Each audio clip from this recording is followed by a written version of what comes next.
ఓం శుక్లాంబరధరం విష్ణుం శశివర్ణం చతుర్భుజం ప్రసన్నవదనం ధ్యాయే సర్వవిఘ్నోపశాంతయే నమః. జై శ్రీరామ్. గురువు శిష్యులందరినీ చూసి మనం పతంజలి మహర్షి గారి సమాధి పాదంలో 9వ సూత్రమైనటువంటి శబ్దజ్ఞానానుపాతి వస్తుశూన్యో వికల్ప. ఇక్కడ శబ్దము వినబడగానే అది ఏమై ఉంటుందా అనేటటువంటి ఆలోచన వెంటనే మన మనసులోకి వచ్చేస్తుంది.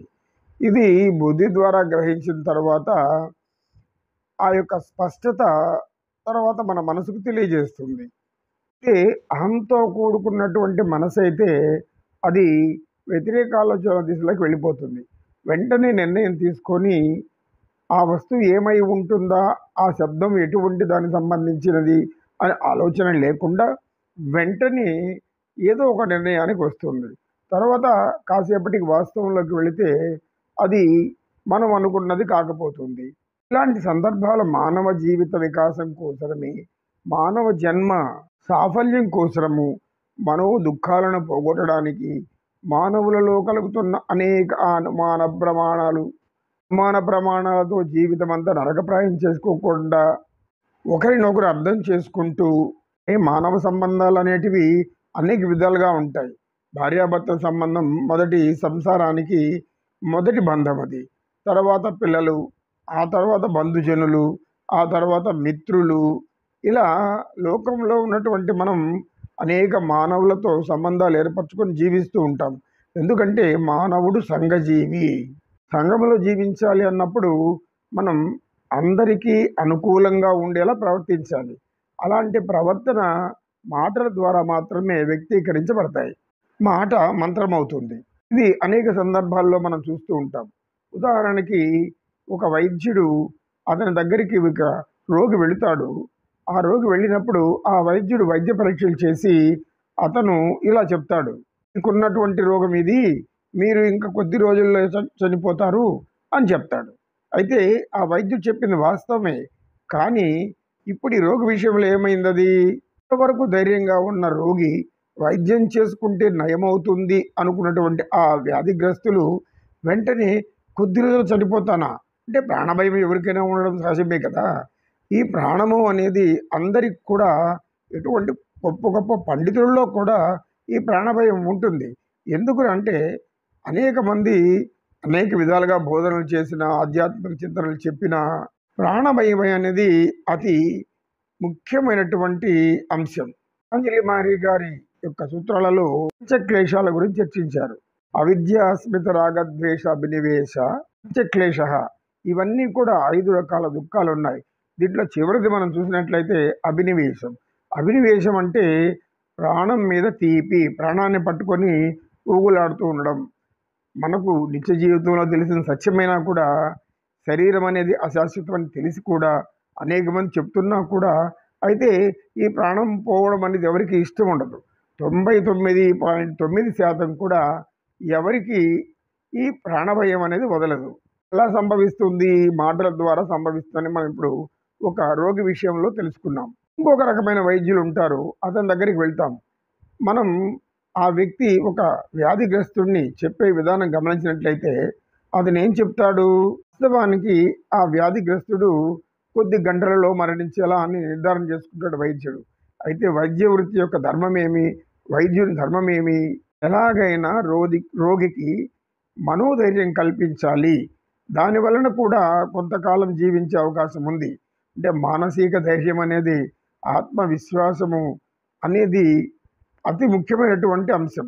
అంటే రోగికి వైద్యుడు ఇచ్చే సలహా ఒక మంత్రం లాంటిది. దైవం యొక్క సందేశంలా భావిస్తాడు ఆ వ్యాధిగ్రస్తుడు. ఇప్పుడు ఈ వైద్యుడు ఏం చెప్తున్నాడు? నీకేం పర్వాలేదు, నీ ఆరోగ్యానికి వచ్చిన లోపు ఏమీ లేదు, ఆ లోటుపాట్లన్నీ కూడా చిన్న వైద్యంతో బాగైపోతుంది, నువ్వు తర్వాత హాయిగా ఎంతకాలమైనా జీవించవచ్చు అని చెప్తాడు.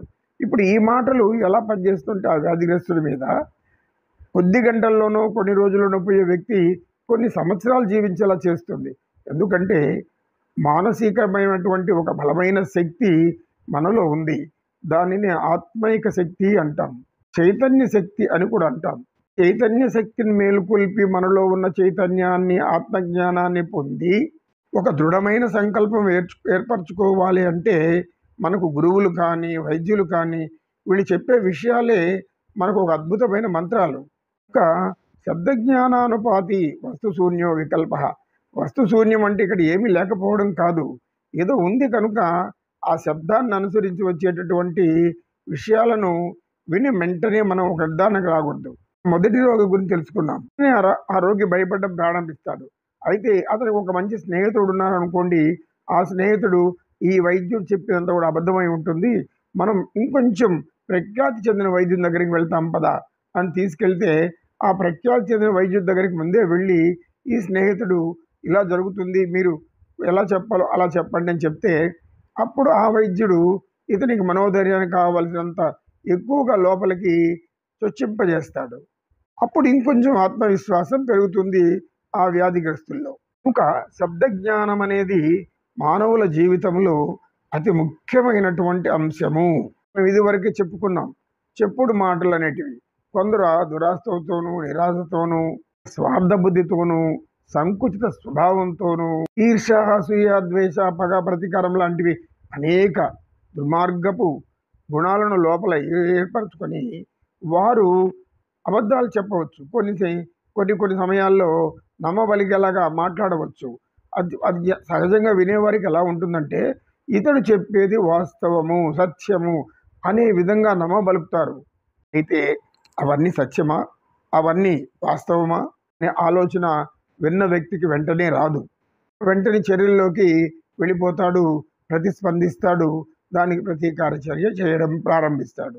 కనుక నాయనలారా, ఈ శబ్దం అనేది మనం సమాజంలో వెళ్ళి ఈ యోగ జ్ఞానాన్ని అందిస్తున్నప్పుడు ఈ యొక్క బలహీనత మానవుల్లో ఉంది అని గ్రహించినప్పుడు వెంటనే మనం ఏం చేయాలి? ఆ బలహీనతను పోగొట్టేందుకు, వారికి ఉపశమనం కలిగించేందుకు సత్యాన్ని తెలియజేయాలి, వాస్తవంలో జీవించమని తెలియజేయాలి. బంధాలను నిలుపుకోవడానికి తమ ప్రవర్తనను మార్చుకోవాలని చెప్పాలి అని చెప్పి శిష్యుల వంక చూశాడు సత్యనిష్ఠ గురువు. శిష్యులకు అందరికి కూడా అర్థమైనట్లు గురువు గారికి నమస్కారం చేశారు. ఓం అహింసో పరమధర్మ, అహింసా ధర్మహింస తదైవ చ. ఓం శాంతి శాంతి శాంతి. ఏతత్ సర్వం శ్రీకృష్ణార్పణమస్తు. ఓం తత్సత్.